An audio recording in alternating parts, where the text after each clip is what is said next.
नमस्कार। आज हम कुछ हालिया और कह सकते हैं काफी महत्वपूर्ण कानूनी मामलों पर एक नजर डालेंगे। जी। हमारे पास अदालतों के कुछ फैसले हैं, कुछ रिपोर्ट्स भी हैं। ये मामले criminal procedure, media, contract law, यहाँ तक कि रोजगार और प्रॉपर्टी रीडेवलपमेंट, इन सबको छूते हैं। बिल्कुल, और कोशिश यही रहेगी कि हम समझे कि कानून कैसे बदल रहा है और इसका असर हम सब पर कैसे पड़ सकता है। हाँ, मतलब इन जटिल चीजों से जो सार है वो निकालें। जी बिल्कुल, इसे आसान बनाने की कोशिश करेंगे। चलिए, तो सबसे पहले बात करते हैं नए भारतीय न्याय सुरक्षा संहिता मतलब बीएनएसएस की।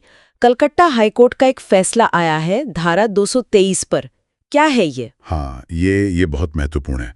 देखिए, कलकत्ता हाईकोर्ट ने कहा है कि बीएनएसएस की धारा 223 के तहत अब अगर किसी शिकायत पर मजिस्ट्रेट को संज्ञान लेना है, मतलब केस को आगे बढ़ाना है फॉर्मली, अच्छा, तो उससे पहले अभियुक्त को सुनवाई का मौका देना होगा। ये अनिवार्य है। अनिवार्य मतलब पहले ऐसा नहीं था? पुराने सीआरपीसी में नहीं, पहले ऐसी कोई तयशुदा जरूरत नहीं थी। ये एक बड़ा बदलाव है। कोर्ट ने कहा कि बाकायदा नोटिस भेजना होगा अभियुक्त को, उसमें यह भी बताना होगा कि सुनवाई क्यों हो रही है, और अगर कानूनी मदद चाहिए तो वो भी मिल सकती है। ओहो। अगर ये प्रक्रिया फॉलो नहीं की तो वो संज्ञान लेने का आदेश ही मतलब अवैध माना जाएगा। ये कावेरी डे बनाम सौरभ भट्टाचार्य मामला है। तो ये अभियुक्तों के अधिकारों के लिए एक अहम कदम है प्रक्रिया की शुरुआत में ही। बिल्कुल, प्रक्रियात्मक न्याय के लिहाज से बहुत अहम है। दिलचस्प। चलिए, अब प्रक्रिया से निकलकर अनुबंधों की दुनिया में चलते हैं। आर्बिट्रेशन यानी मध्यस्थता को लेकर दो अलग अलग बातें सामने आई हैं, एक सुप्रीम कोर्ट से, एक बॉम्बे हाई कोर्ट से। जी, पहली बात सुप्रीम कोर्ट की। अगर किसी कॉन्ट्रैक्ट में मान लीजिए लिखा है कि विवाद होने पर मध्यस्थता की जा सकती है, मतलब मे बी सॉट की जा सकती है, हाँ, तो सुप्रीम कोर्ट ने कहा कि ये अपने आप में कोई पक्का बाध्यकारी आर्बिट्रेशन एग्रीमेंट नहीं है। ये सिर्फ एक विकल्प है। अच्छा, सिर्फ एक ऑप्शन। हाँ, पार्टियां बाद में चाहें तो मिलकर तय कर सकती हैं कि चलो आर्बिट्रेशन करते हैं। लेकिन कोई एक पार्टी अकेले ही ये शुरू नहीं कर सकती कि भाई कॉन्ट्रैक्ट में मे भी लिखा था तो चलो आर्बिट्रेटर नियुक्त करो।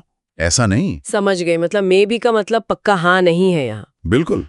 ये बीजीएम और एमआरपीएल जेएमसीटी जेवीए बनाम ईस्टर्न कोलफील्ड्स लिमिटेड केस था। ठीक है, लेकिन फिर बॉम्बे हाई कोर्ट ने तो रीडेवलपमेंट के एक मामले में मध्यस्थता कानून की धारा 9 का इस्तेमाल करके कुछ अलग किया है। हाँ, वो मामला थोड़ा अलग है। मुंबई हाई कोर्ट ने रीडेवलपमेंट के केस में मध्यस्थता अधिनियम की धारा 9 का इस्तेमाल किया। ये धारा होती है अंतरिम राहत के लिए, मतलब जब आर्बिट्रेशन चल रहा हो या शुरू होने वाला हो, फौरी राहत के लिए। सही। तो कोर्ट ने कहा कि अगर कोई सोसाइटी का सदस्य है जो रीडेवलपमेंट समझौते में अड़ंगा डाल रहा है, रुकावट पैदा कर रहा है, भले ही उसने खुद उस अग्रीमेंट पर साइन न किया हो। जी हाँ, यही खास बात है। भले ही उसने व्यक्तिगत रूप से साइन ना किया हो, लेकिन अगर सोसाइटी ने बहुमत से फैसला ले लिया है रीडेवलपमेंट का, तो वो फैसला सदस्य पर भी लागू होगा। और अगर वो बाधा डाल रहा है तो उसे धारा 9 के तहत घर खाली करने का आदेश दिया जा सकता है। अरे, मतलब सोसाइटी का फैसला ज्यादा भारी पड़ा? बिल्कुल। कोर्ट का तर्क था कि पूरे प्रोजेक्ट को एक व्यक्ति की वजह से रोकने नहीं दिया जा सकता।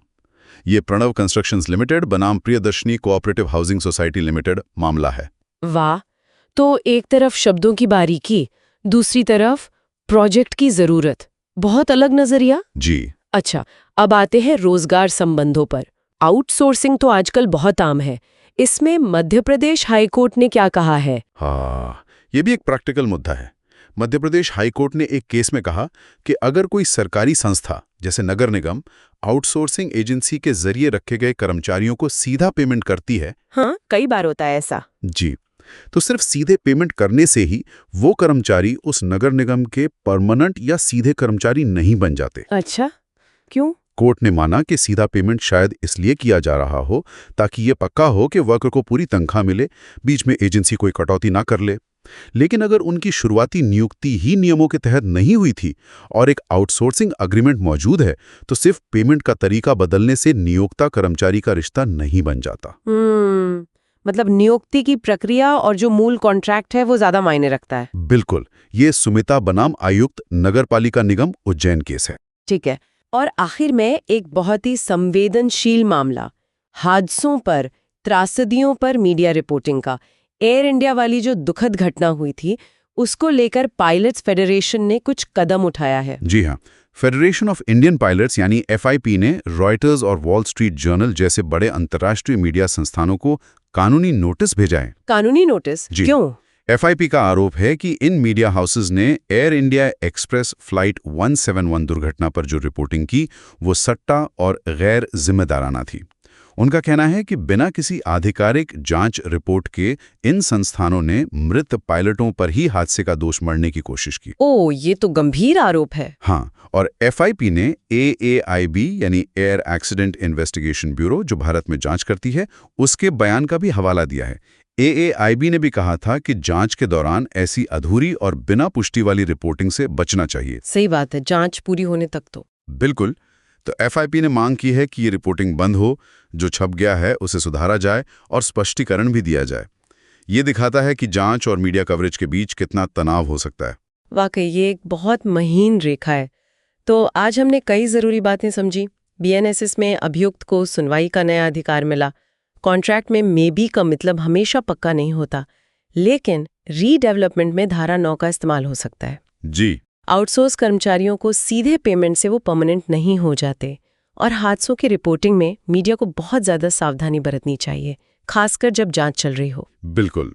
ये सारे मामले दिखाते हैं कि कानून कितना गतिशील है और उसकी व्याख्या कैसे अलग-अलग स्थितियों में बदल सकती है। और सोचने वाली बात यह है कि ये फैसले ये व्यक्तिगत अधिकारों और सिस्टम की ज़रूरतों के बीच संतुलन कैसे बनाते हैं। ये एक लगातार चलने वाली प्रक्रिया है। सही कहा, ये संतुलन साधना ही शायद सबसे बड़ी चुनौती है।